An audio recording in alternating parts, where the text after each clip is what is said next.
John Dennison, and I want to thank you for the opportunity to be here tonight, Charles and Sandra. You guys are very gracious hosts. I also want to thank another special lady who made it possible for me to be here, who's been nursing me back to health after an extended illness. When I was last here was just before Christmas. And 2 days later, I was sitting in the hair cuttery down here with my son to get all gussied up for pictures for the holidays, and I'm sitting there, all of a sudden everything starts going blank. The whole corner of my eye, I lost my vision. And later on that day, right then it was just blank, I wasn't seeing anything. And then I start getting this black spot that starts spreading across my eye. And at that point, I was getting a bit concerned. And she picked up on it, and loving to drive as much as she does, she drove me down to Baskin Palmer, which is, if you ever had to drive there, it's a long haul down in downtown Miami. And we went down to the emergency room very late on the night of the 23rd, and they did emergency surgery for a detached retina on Christmas Eve. And I got to spend the next week face down in a chair that looks like one of those massage chairs. But what I wanted to make for all this, and I had a very extended period of illness and multiple procedures, and lost a whole bunch of weight since you saw me last. And I wanted to point out that what we don't realize, we can spend our whole lives with people, but we don't really know them or realize how important we are to them or they are to us until something happens. And I have to tell you that my wife, Laura, she's not only made all the trips to the hospital, taking me down there every day. Her family, but she had family in town from New York, and she didn't go spend any time with them throughout the holidays. She stayed by my side the whole time while I was face down in this chair, and I mean, it was hell. And now imagine yourself, any of you celebrate Christmas here? Okay, imagine a family sitting around opening Christmas. Well, I'm in this chair like this, trying to look at the family through a mirror here. And but she was great. She was there the whole time. She took me on for daily acupuncture treatments after I had a collapse after the surgery in January. And just out of curiosity, why did you have to be face down? when you have a detached retina, they put a gas bubble in your eye. They take out the procedure these days is they suck out the jelly inside the eye from the vitreous, and they put a gas bubble in there. And that gas bubble is to hold the retina in place and keep it attached to the back of the eye. But in order to keep the bubble, since the bubble rises, you have to keep it down so it keeps the macula, the center of the eye, up tight against it. And I was fortunate that I got my sight back. In some cases, in some instances, even better. But anyway,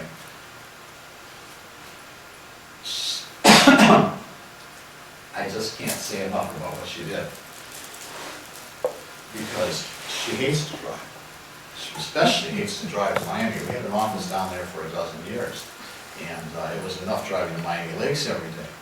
But to have to drive to downtown Miami, or then later on to Bird Road in rush hour traffic to be at sometimes what 7:45 or 8 o'clock in the morning was just hell. And yet she did this day in and day out, exhausted, not only keeping our house going, but keeping our business going and everything else that had backed up during the period. And I want to say a formal thank you to you, but also to all of you, to say that you don't realize how important the people in your life are to you until something happens that jeopardizes the very existence of the relationship, that you may not be there, that you may not be able to see them.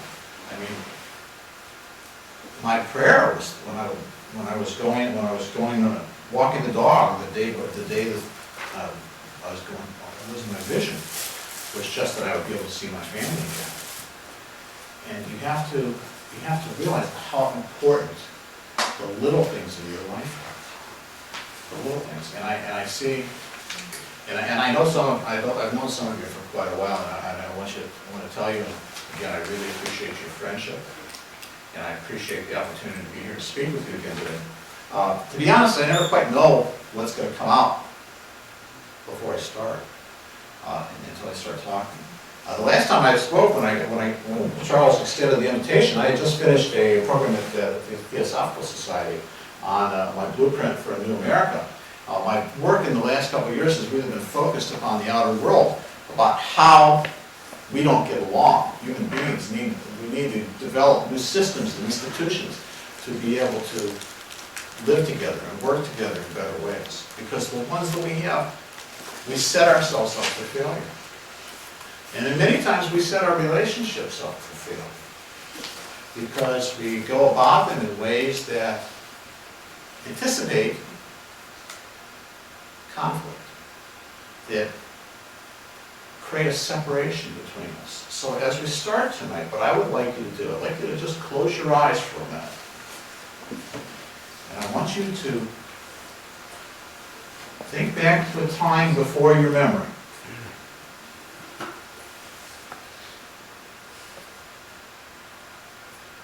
To try to imagine what it was like before you separated from God.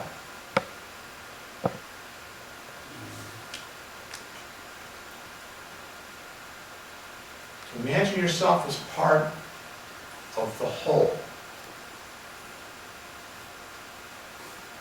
wanting to contribute to this great experiment of reality that was being created.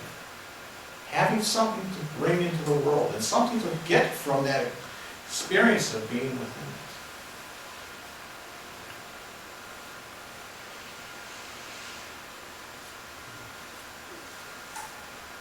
All right, open your eyes.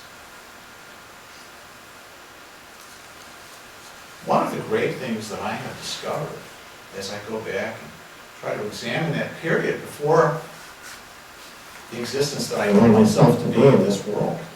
Whoops, I guess we found the microphones on. Was the sense of anticipation, of wanting to come into this world, into this incubator of creation, and to trying to see what it was that could be created and experienced within this separation from all else that existed. That a part of us was pulling ourselves away and going into this world to be separate from all the rest of creation. And it's that sense of separation that identifies the human experience. It is your human experience as a separate being, as an individual, that makes you you. It is you know yourself as being you. In your spiritual traditions, in your metaphysics, whatever your religious background is, we talk about ways, we learn about ways to begin connecting back to that source and begin dissolving that illusion of separation. Would it help if I turn this off? Yeah. Is that all right? Can everybody hear me? Yeah. Okay. Yeah. All right.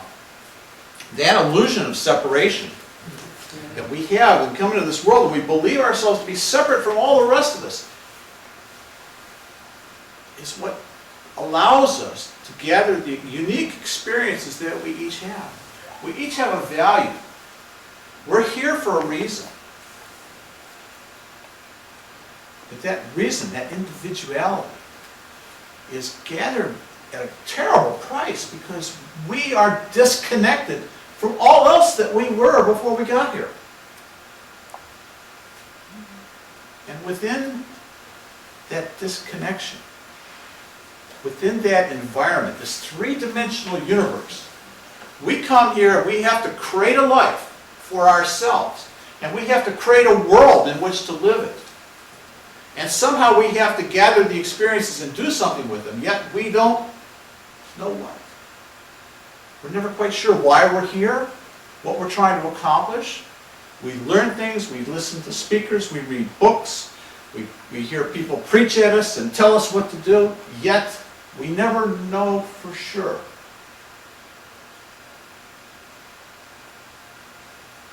We can get a sense of it as we listen to what's going on inside of us.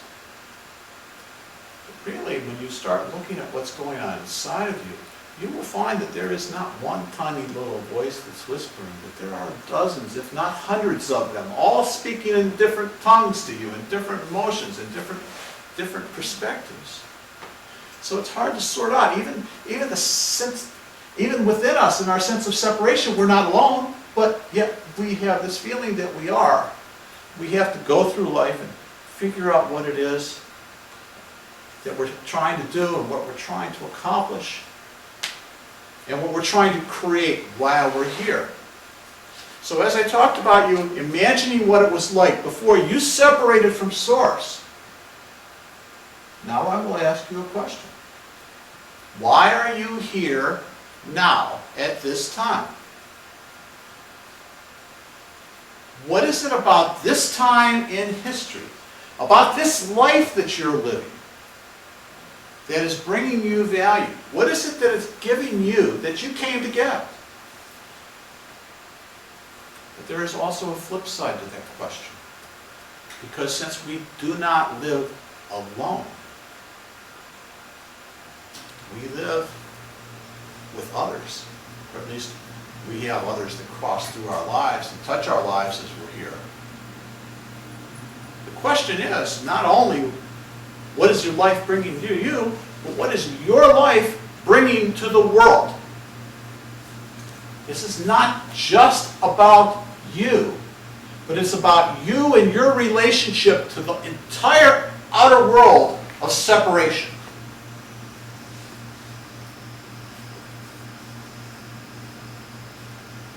When we study metaphysics, when we listen to all the different ways of presenting information and learning it and studying it, understand these are just possibilities.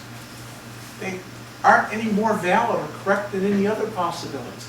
They are perspectives given to help you try to understand, to try to make some sense of who you are and what your life is about. They are not ironclad rules that you have to follow or that your life is going to go to hell. They are suggestions to enable you to choose for yourself what it is that you need for the life that you are creating for yourself and the experiences that you are here to get. And those experiences then, how those experiences of your life contribute to the lives of others. Like the experience of the loss of my vision and the surgery and all the subsequent procedures and all the medical treatments that I've had over the last 4 months, and how they've contributed to my wife's, and how she's contributed to me.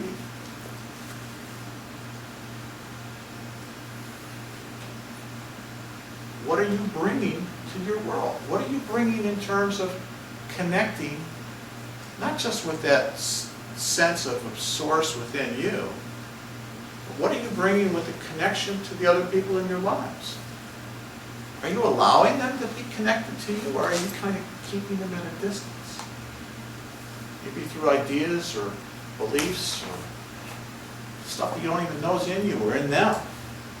Something's keeping you apart. I ask you this because what I want you to turn your attention, when you turn your attention and look at yourself,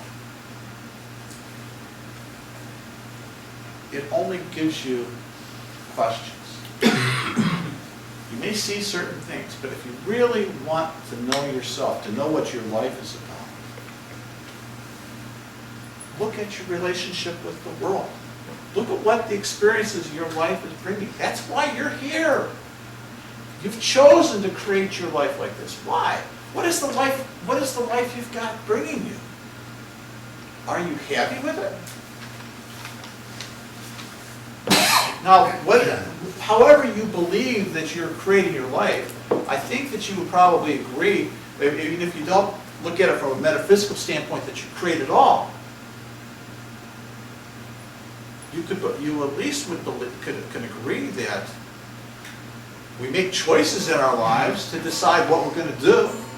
We decide what we're going to eat. We decide when we're going to brush our teeth. We decide when we're going to get up. We decide how we're going to talk to our kids. We decide how we're going to drive on the street or how we're going to respond when somebody cuts us off. Those little decisions that you make every single day are part of how you are creating your life. Yet, what is it about your life that has you wanting more? If you didn't want more, you probably wouldn't be here. You probably wouldn't be searching to know more about yourself or metaphysics or some other aspect, or even connecting with others. What is it about your life that has you discontent with what you are, what you have?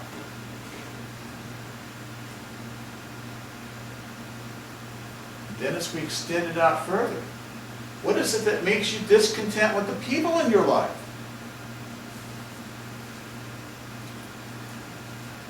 Last year, our youngest son graduated from high school, and our oldest decided he was going to spring a surprise on us all, and he went out and got him a puppy for his graduation gift. We learned about it at the graduation ceremony after my son left to go pick up the dog. And since that time, we have had a wonderful period of adjustment to a new member of our family. And I can't show you the scars and scratches I've had on me, but we've had one continuous effort trying to train this dog into the ways that would make him more conducive to a harmonious existence with our family. But actually, we're discovering that the training is not so much him, but it's us. We're having to figure out how to fit into his life, just as much as we're trying to show him how to fit into ours. And so we're trying different training methods, and some work and some don't work, and some just plain old butt heads. Now, in your life, I'm sure there are people that you butt heads with from time to time, maybe all the time. And it is this tendency to clash with others which provides the basis for the conflicts in our world. What does conflict bring you? This is where I'm going to ask you lots of questions. Anybody wants to answer or talk about it, I'm happy to have a conversation with you about it. Conflict is one of these things that we all hate, but we do it anyway. We fight. We have a world built on conflict.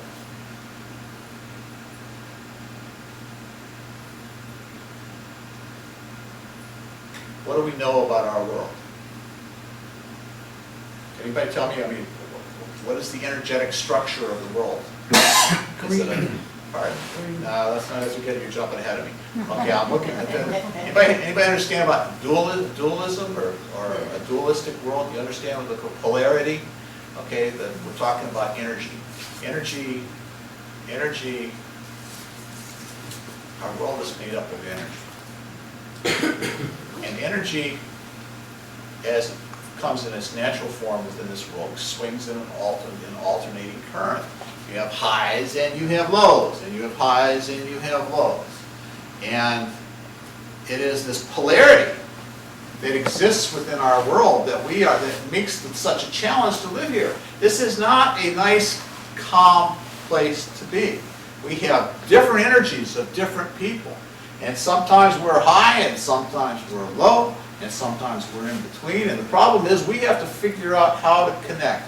Do you remember did anybody ever have one of those modems that you had to do a dial-up and you listen to, or the old fax machines where you had to listen to that screech as it was trying to connect and get that handshake before they talk? Well, that's what it's like living in the world. We've got to get this handshake with other people, and we just aren't on the same wavelength.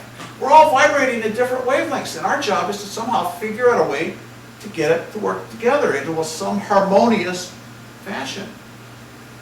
And in your life, the people in your life that you fight with, whether it's at work, whether it's at home, or screaming at the TV set when you listen to the news, it's the same process. It's until you reach that state of harmony where the energies are adjusted to be able to go well together, you were going to get, yeah? You're going to get that. But what you're trying to get is something more along the lines of a chord, where it fits together and the different sounds work in harmony, that they fit and they make the same kind of sound, in a sound where they all fit together as the whole. Remember, you came from the whole. Somehow you got here from the source of creation, whatever that is, the great mystery of life, however it's taught, however you believe it to be. You were part of a whole, and now you are separate. Your job, and I'm giving this as just posing a suggestion, your job and my job is to figure out how to take all those disparate energies, those tones that are all clashing, and start tuning them and making them play together. And that's what you are doing in your household with your families. You are trying to learn how to play together, trying to build your own little band, your own little community, where you begin to learn to work together and exchange energies, exchange thoughts in ways that allow you to coexist. Hopefully, peacefully, but not necessarily going to be that way. Did you ever play an instrument in the band? Anybody? Nobody ever played the band? Okay.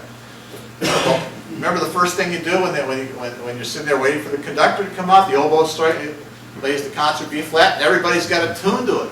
Right. Okay, well, what happened when you're in grade school and you first start playing in the band?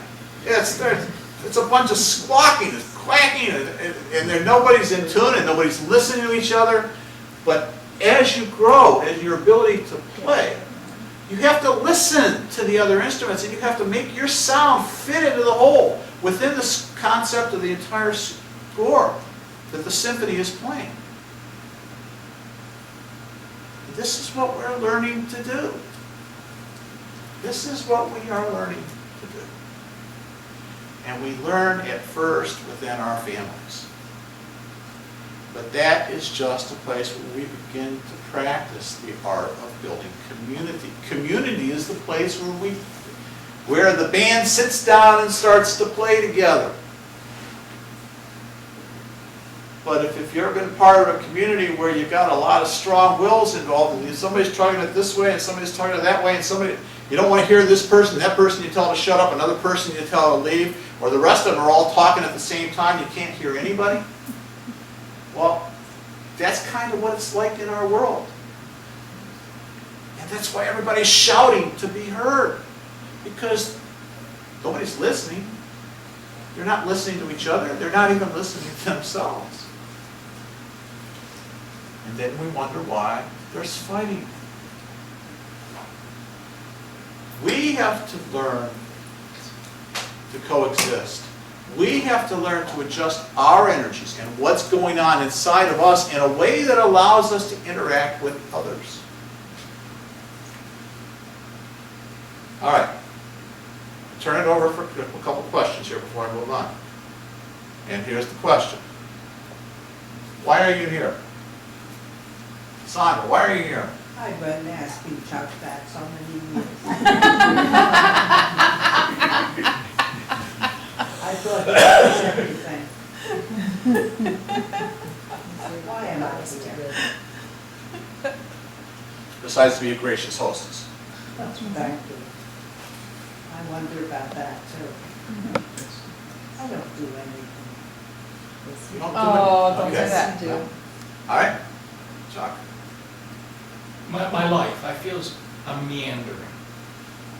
Why? I'm just going, I don't really seem to have found my real, I say purpose or goal or something. Maybe you have, you just don't realize it. I think you get to a point, maybe it comes with age, I don't know,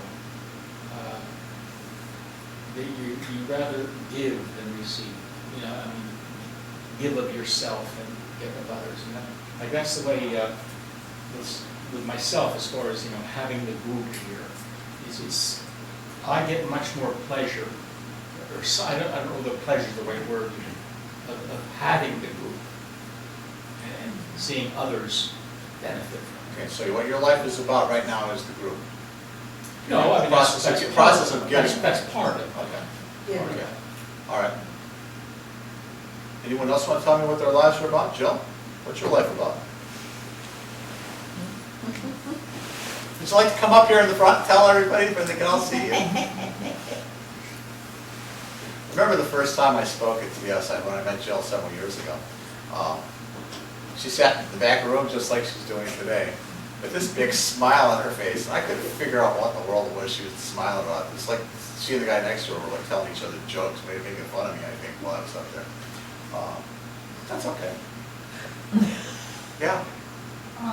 I feel like my life is off track and I'm trying to get back on it. Ah, okay.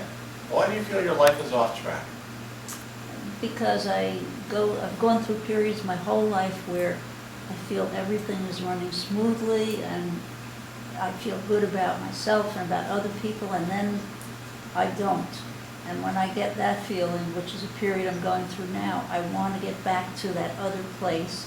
And I came here tonight because I thought this was a good place to hear something that might help me with it. Well, let me ask you this. When your life is off track, what do you go through when your life is off track? What's your experience?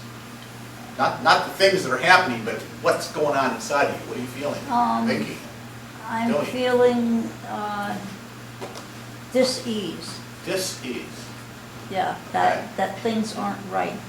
That Okay. I don't feel good about me or about other people. And I understand that I have to feel good about me to feel good about other people, and I want to find that sense again and bring it back to myself. Okay, so at this point, you have been drawn into or created or somehow gotten in a situation that is making you feel where you're feeling Uncomfortable. uncomfortable. Oh, okay. All right. I'll come back to you in a second. Anyone else?